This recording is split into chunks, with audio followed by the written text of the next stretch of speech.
Shalom saudaraku. Shalom. Bapak Ibu sekali lagi. Terima kasih. Sudah ketemu Bapak Ibu? Kolose 3 ayat 18 sampai 25 sudah? 23 ya. Hai istri-istri, tunduklah kepada suamimu sebagaimana seharusnya di dalam Tuhan. Hai suami-suami, kasihilah istrimu dan janganlah berlaku kasar terhadap dia. Hai anak-anak, taatilah orang tuamu dalam segala hal, karena itulah yang indah di dalam Tuhan. Hai bapak-bapak, janganlah sakiti hati anakmu, supaya jangan tawar hatinya. Hai hamba-hamba, taatilah Tuhanmu yang di dunia ini dalam segala hal. Jangan hanya di hadapan mereka saja untuk menyenangkan mereka, melainkan dengan tulus hati karena takut akan Tuhan. Sampai sejauh ini firman Tuhan. Amin buat firman Tuhan. Kita langsung saja membahas satu persatu apa saja sih poin-poin yang ada di dalam Kolose 3 ayat 18 sampai 25 ini. Nah, Bapak Ibu, seperti biasa yang pertama ya, apa sih yang Tuhan perintahkan? Jadi kalau perintah larangan ini secara tertulis ada kemukakan gitu ya. Ada perintah soalnya di setiap firman itu ada perintah. Silakan Bapak Ibu. Ini karena ayat ini ayat muda kategorinya. Jadi banyak sekali perintah. Silakan Bapak Ibu. Apa sih yang Tuhan perintahkan di ayat ini, di nats ini? Oke, silakan. Tunduk pada suami. Istri tunduk kepada suami. Puji Tuhan. Puji Tuhan. Yes. Haleluya. Akhirnya ya. Berarti lu 19 jangan aku ya. Betul.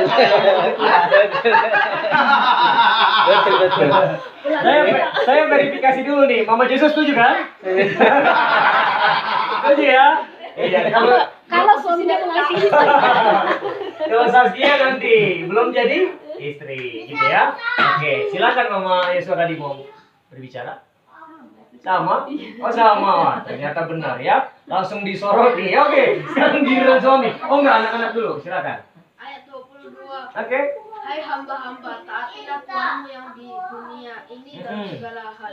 Jangan hanya di hadapan mereka saja untuk menyenangkan mereka, melainkan dengan tulus hati karena takut akan Tuhan. Jadi di ayat ini kita disuruh untuk dengan tulus hati mengerjakannya. Karena kan biasanya kita tuh tidak tulus hati karena kita hanya ingin imbalannya gitu loh. Oke. Sudah? Oh ya, ada lagi juga ini. Katanya juga kamu harus menaati hambamu yang di dunia ini dengan segala hal, apapun yang terjadi. Oke. Jadi melakukan dengan tulus hati ya, bukan karena imbalan. Oke, makasih Sinsin. Nah, Bapak Ibu silakan, mungkin ada yang lain. Nah, ini karena ini ayat ini dibagi-bagi ya, ada untuk istri, suami. Nah, fokus coba kita anak-anak nanti untuk sesi kedua dan ketiga ya, poin kedua dan ketiga. Fokus, coba jangan ambil bagian bapak-bapak. Jangan ambil bagian ibu-ibu. Biar lebih luas pembahasan ya kan. Tiba-tiba bapak-bapak, oh, poin nomor 20. Hai anak-anak. Jangan ya. Ya, jadi nanti beda konteksnya. Silakan Bapak Ibu yang terkasih. Oke, Makasih dan- Sinsin. Ayat 20. Ini jawab Bapak ini. Karena kenapa sama si anak-anak dalam konteks belum menikah begitu ya. Oke, jadi saya pilih di ayat 20 lah gitu ya. Saya bacakan. Hai anak-anak, taatilah orang tuamu dalam segala hal. Karena itulah yang indah di dalam Tuhan. Amin. Ya. Jadi firman Tuhan ini mengajarkan buat kita juga untuk menghormati orang tua. Ya. Firman Tuhan ini mengajarkan kita untuk menghargai, menghormati, taat. Begitu. Jadi kita bukti sebagai anak, kita bukti sebagai anak Tuhan, kita menunjukkan kasih sayang, taat sama orang tua gitu ya. Itu saja yang saya sampaikan. Untuk anak-anak, untuk bapak-bapak jangan menyakiti hati anaknya.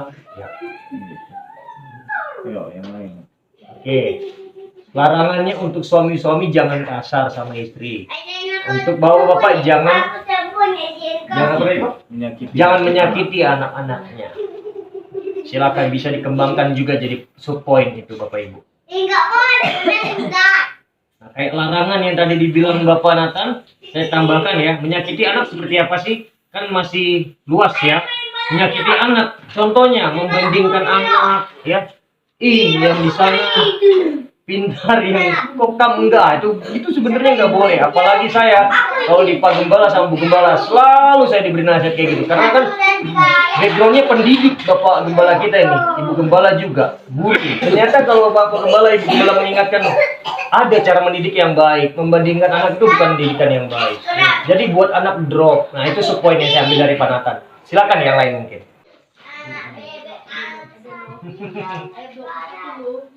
Ayo, Mama Nathan mungkin nggak apa-apa lagi. Jangan jangan hanya di hadapan orang lain gitu, kita menyenangkan mereka gitu kan. Amin. Tapi Itu harus ada. Tuhan juga gitu. Saya bacakan ya supaya Bapak Ibu. Hai hamba-hamba, taatilah Tuhanmu yang di dunia ini dalam segala hal. Jangan hanya di hadapan mereka untuk menyenangkan mereka, melainkan dengan tulus hati karena takut akan Tuhan. Tadi Mama Nathan bilang jangan hanya di hadapan manusia ya, tapi murni tulus untuk Tuhan gitu ya. Terima kasih Kak, itu larangannya. Jadi kalau larangan boleh pakai kata jangan ya. Jadi ada lagi Bapak Ibu?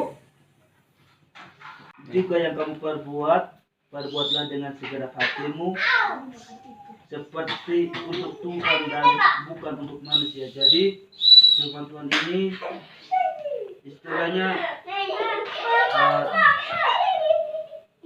jangan bersungut-sungut begitu ya. Jangan sungut-sungut, misalnya kita mengerjakan pekerjaan gitu ya. Jadi firman Tuhan mengajarkan kita untuk segenap hati untuk mengerjakan diri, jangan Oke. Larangannya jangan bersungut-sungut, dia 23. Oke. Baik ya.